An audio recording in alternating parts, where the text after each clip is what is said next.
आपने आईटी की दुनिया में भी देखा होगा कि कई बड़े बड़े इनोवेशन की शुरुआत किसी एक छोटे से कमरे में ऐसे लोग अपने सपने को, अपने संकल्प को पूरी ताकत से दूर करके सिद्ध करने में जुटे हुए बहुत छोटा समझा गया, वो आज $1 बिलियन की कंपनी चला है। लंबा समय आपको बहुत कुछ करना है। Skill engagement optimization search engine की धुरी पर घूमती है और इसमें सर्च इंजन ऑप्टिमाइजेशन की बड़ी भूमिका होती है। आपकी हमारी दुनिया पब्लिक वेलफेयर और पब्लिक पार्टिसिपेशन की धुरी पर घूमती है, इसलिए उसमें जो जितनी भी लेडीज है, बच्चे हैं, सबको सुरक्षित महसूस करा सकती है। और सबसे बड़ी बात यह है कि यह फुल्ली ऑटोमेटिक है। इसको सिर्फ पहन के रहना है, उन्हें और कुछ नहीं करना और बाकी का सारा काम ये खुद अपने आप ही करेगी।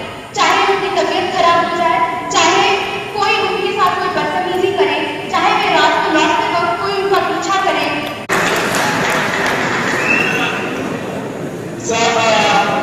जो जियोफेंसिंग हम यूज करें स्वच्छ भारत के ऊपर, तो हम आपसे एक रिक्वेस्ट करना चाहते हैं कि स्वच्छ भारत की एक कमेटी बनाई जाए जो एक अनुक्रमणिका के तौर पे काम किया जाए। जैसे कि एक केंद्रीय स्तर पर एक कमेटी हो, फिर राष्ट्र उनके पास में और एक गवर्नमेंट के पास रहेगी। कॉमन सिटीजन जो होंगे वो अगर कहीं पे रहेंगे जो के थ्रू क्लीन कर सकते हैं जल्द से जल्द। अगर ये नहीं कर पाते हैं तो उनके कंप्लेंट उनके जो फैमिली के उनके जो फैमिली मेंबर्स हैं, जो सदस्य हैं, अपने आप एक एप्लीकेशन के द्वारा मैसेज भेज देंगे। तो यही हमारा ये प्रोडक्ट करेगी। और इससे भी ज्यादा है कि लेकिन काउंटर में भी कोई सिस्टम होनी चाहिए। हाँ जी, हमारा एक एप्लीकेशन है, एक एंड्रॉयड एप्लीकेशन है जिसके साथ ये जुड़ा हुआ रहेगा और इसी एप्लीकेशन के द्वारा परिवार वालों को ये सूचना मिल जाएगी, वो भी अपने आप, और वो भी उनके लोकेशन के साथ मिल जाएगी ताकि वे उन तक पहुंच सके। इससे भी बड़ी चीज ये है कि ये हमारे देश में जो जितने भी लेबर्स है, जैसे कि जो कंस्ट्रक्शन वर्कर्स है, जो बहुत ऊंची बिल्डिंग्स पे काम करती है, वे अगर किसी तरह से गिर जाए तो अक्सर ऐसा होता है कि उन्हें चोट लग जाती है, उन्हें एक्सीडेंट मतलब उनकी मृत्यु भी हो जाती है पर पता नहीं चलता। पर अगर ये उनके साथ रहे तो वो अगर जब भी गिरेंगी तभी ये नोटिफिकेशन उनके घर वालों तक पहुंच जाएगी कि जैसे वो गिर गए हैं और उनका हेल्थ बहुत ही आसानी से पहुंचा सकती है। तो यही हमारा प्रोडक्ट है और हम आपसे मांगना चाहते हैं कि आप हमें आगे बढ़ने के लिए और मौका दें और हमें बस प्रेरित करते रहे ऐसे ही और ऐसा मंच देते रहे। धन्यवाद। Thank you sir. Artificial intelligence और मशीन लर्निंग भविष्य की महत्वपूर्ण टेक्नोलॉजी बन गई। मैं पुणे वालों से जानना चाहूंगा कि कौन कौन से क्षेत्र हैं जो हमारे नागरिकों को सशक्त बनाने के लिए जरूरत पड़ेगी। नमस्कार सर, मैं संतोष कुमार दास, लक्ष्मी स्टोर टेक्नोलॉजी गुजरात से। सर हमारी जो प्रोजेक्ट है वो स्वच्छ भारत मिशन के ऊपर है। इसमें हम गुजरात में बोलना है तो सुन रहे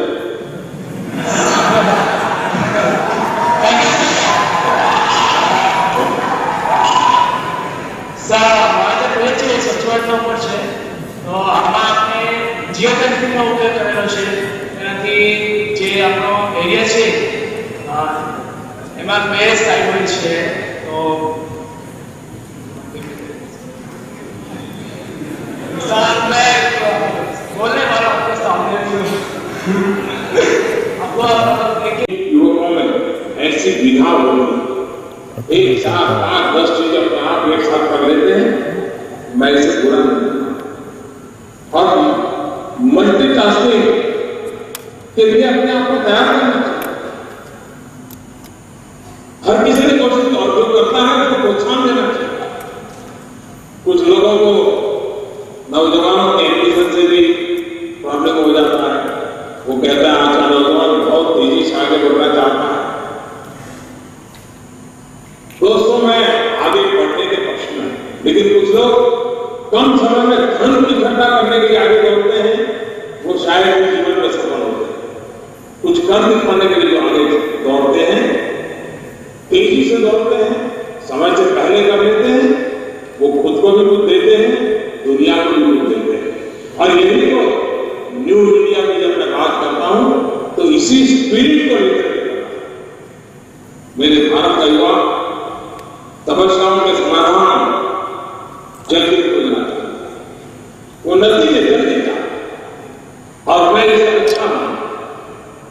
आज खुद ऐसा बनना चाहता है जो दूसरों को रोजगार दे सके। निश्चित तौर पर इसमें कैपिटल की जरूरत तो होती है, लेकिन उससे भी अहम है purpose of life, sense of mission, जिसके हमारे युवाओं में कोई कमी नहीं है। वो अपने आइडियाज को, अपने इनोवेटिव सॉल्यूशंस को इस तरह जमीन पर उतारना चाहते हैं कि चीजें और एफिशिएंट और इकोनॉमिकली वायबल। आप जैसे लाखों करोड़ों नौजवानों की इस अद्भुत क्षमता को ध्यान में रखते हुए सरकार स्टार्टअप इंडिया अभियान चला रही है।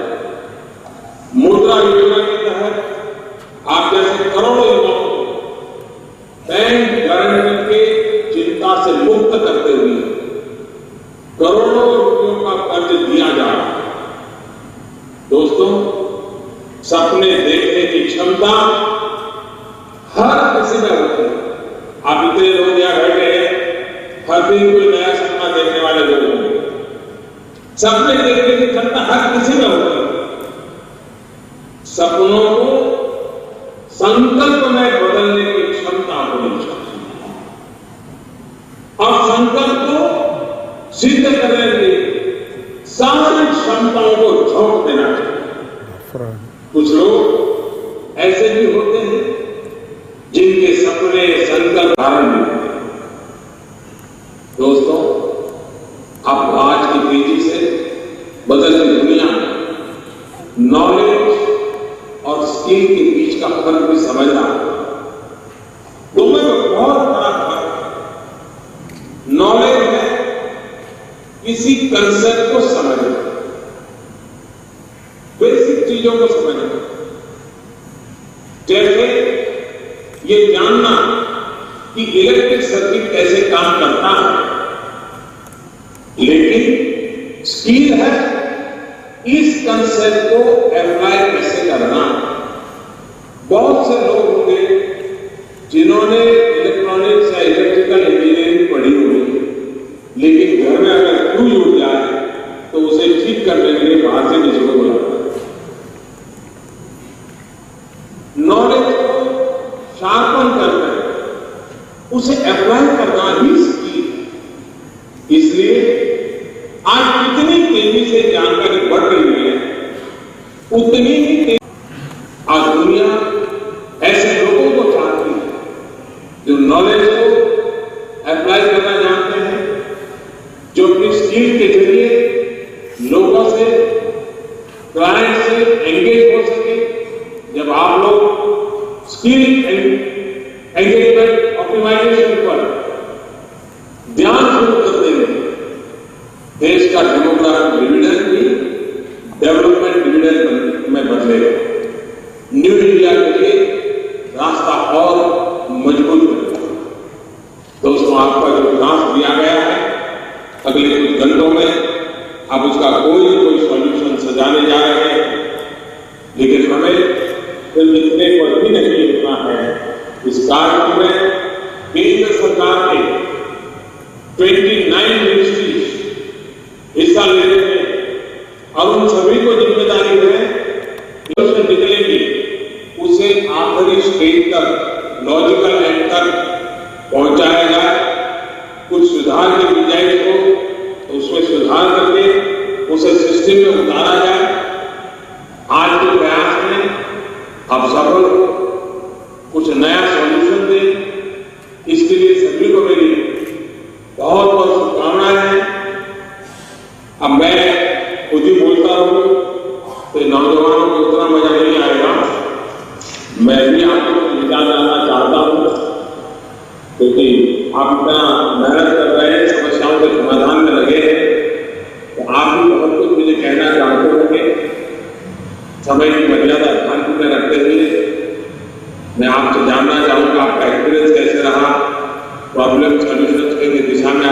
सज रहा।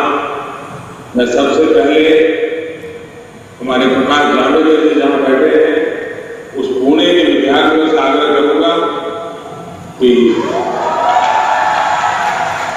ये सभी मान्यता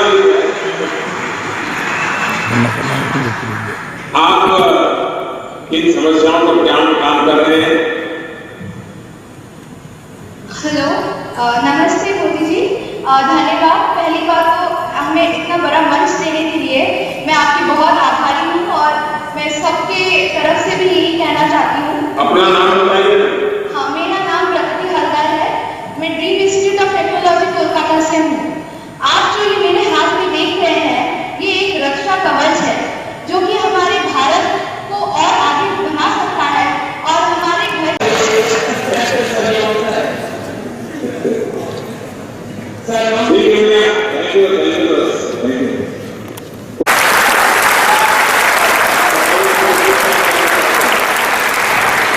सर, मेरा नाम सबा उमरानी है। मैं SIKMT रायपुर से हूँ, छत्तीसगढ़।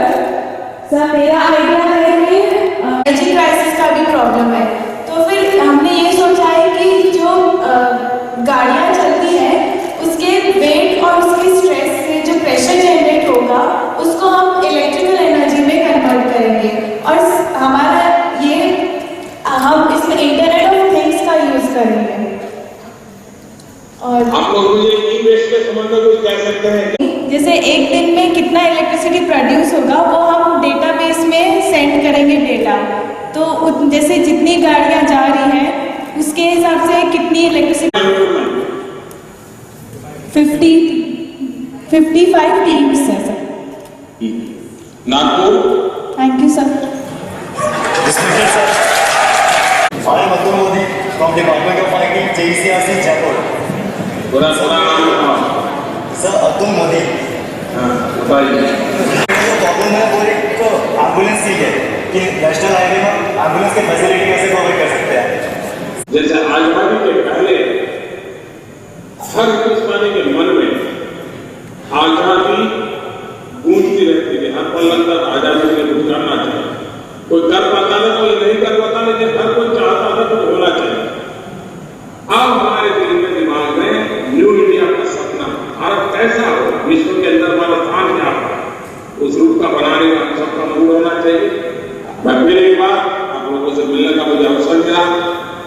आपको ज्यादा समय मुझे लेना नहीं चाहिए क्योंकि आपको सीमित समय में सॉल्यूशन खोजने हैं, दिन रात मेहनत करके खोजने हैं। तो मेरी आपको बहुत बहुत शुभकामनाएं हैं। धन्यवाद दोस्तों।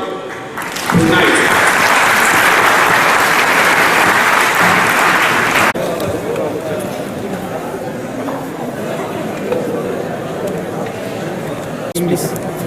My problem statement is to evaluate the potential energy and to develop a mechanism so that we produce an alternate and harvesting energy. So our idea is based on this concept only, that whenever the vehicles crosses the road, they exert a pressure energy, and we will convert that pressure energy into electrical energy, because there is a major energy crisis in India, and also electricity problem persists in India, like in rural areas or in any other areas. So we have designed this mechanism so that the energy that is being exerted by vehicles can be converted into electrical energy. Also, it is a renewable clean energy, not like fossil fuels that pollute the environment, not like nuclear energy that harm us. So this is my idea, and we are still working on it, and it's still on process. 50% of the work has been completed and 50% is still left, so we are still working on it. What do you feel about the experience with the conversation? My experience with Honorable Prime Minister Shri Narendra Modi ji was very good. He was very interactive with us, and also at first I was feeling nervous, but when we interacted with him, it was like then I didn't felt nervous, and it was a great experience. Seriously, talking with the Honorable Prime Minister was one of my big achievement in my life. Thank you. Thank you. Thank you.